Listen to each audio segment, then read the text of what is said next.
Halo guys, kembali lagi bersama saya Mams Webtoon, dan hari ini kita akan membahas webtoon White Blood. Ini adalah video pertama saya di channel ini.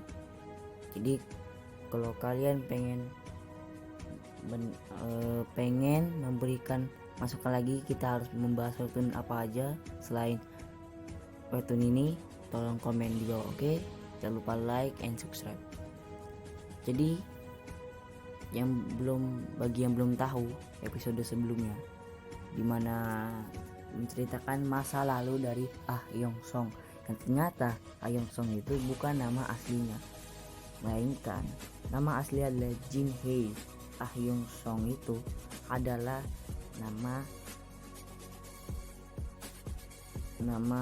saudaranya atau nama temennya dari Jin Hee, yang dimana dia membunuh Ah Yong Song karena dia berpengkhianat, dikhianati.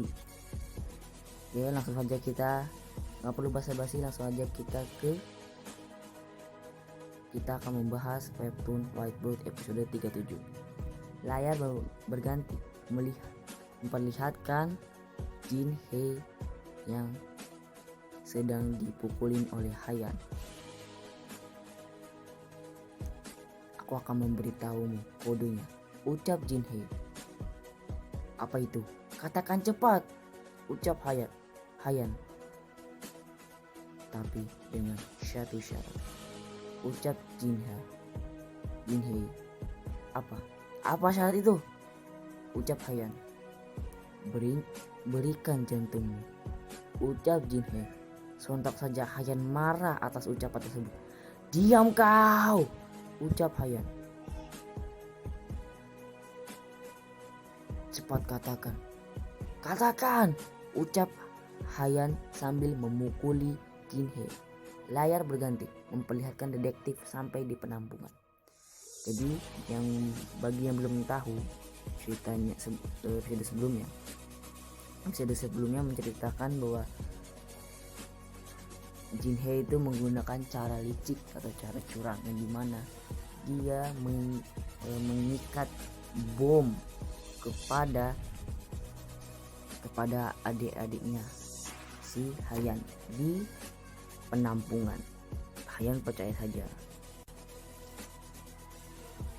Layar berganti memperlihatkan detektif yang buru-buru ke penampungan.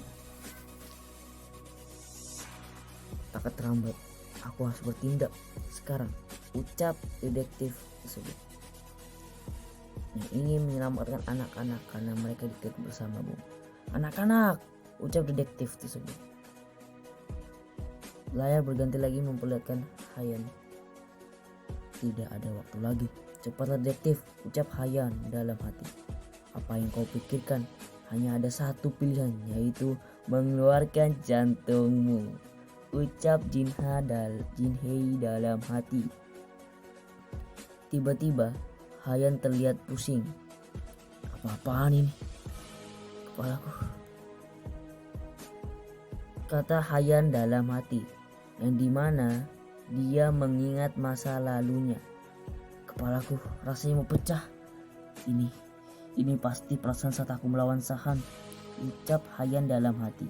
Layar berganti memperlihatkan masa lalu Hayan. Sayang, Hayan minta maaf. Larilah, ucap orang yang sepertinya itu adalah ayahnya Hayan. Maukah kau bernyanyi padaku satu hal? Ucap seseorang yang sepertinya itu juga adalah ibu dari Hayan. Jangan pernah tertangkap oleh dia, ucap ibu Hayan. Layar berganti memperlihatkan Jin Hee dipukulin lagi. Ya, pukul terus. Saksikanlah adik-adikmu yang mati konyol itu, ucap Jin Hee. Ini tidak mungkin. Bagaimana ini mungkin terjadi? Ucap Jin Hee dalam hati.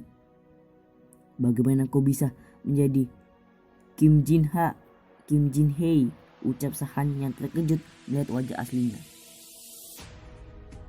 Sampai kapan kau akan menjadi monster?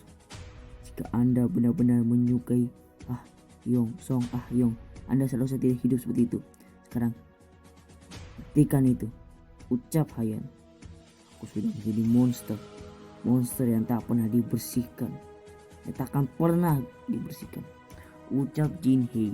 Jika kau tak mau membuat momennya menjadi tidak berarti, sekarang berhenti menggunakan tubuh yang mirip seperti Song Ah Yong, ucap Hayan. Tiba-tiba Jin Hee teringat masa lalunya. Sontak saja dia menghentikan bomnya yang dimana bom yang diikat oleh adik-adiknya Hayan.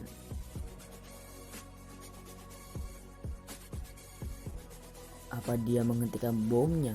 Ucap Hayan dalam hati. Sontak saja Hayan menggunakan teleponnya atau walkie-talkie-nya dan bilang, "Detektif, bagaimana dengan adik-adik? Apa mereka baik-baik saja?" Ucap Hayan yang sedang menelepon detektif. "Aku menemukannya, tapi," ucap detektif, "terlihat anak-anak baik saja. Jadi tidak jadi apa-apa di rumah. Ucap Hayan. "Aku tidak pernah berniat meledakkan rumahmu atau berniat untuk membunuh anak-anak," ucap Jin Hee.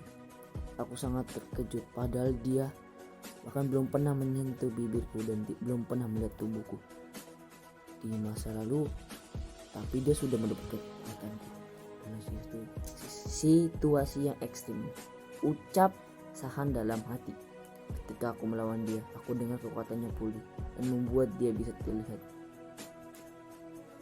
Ketika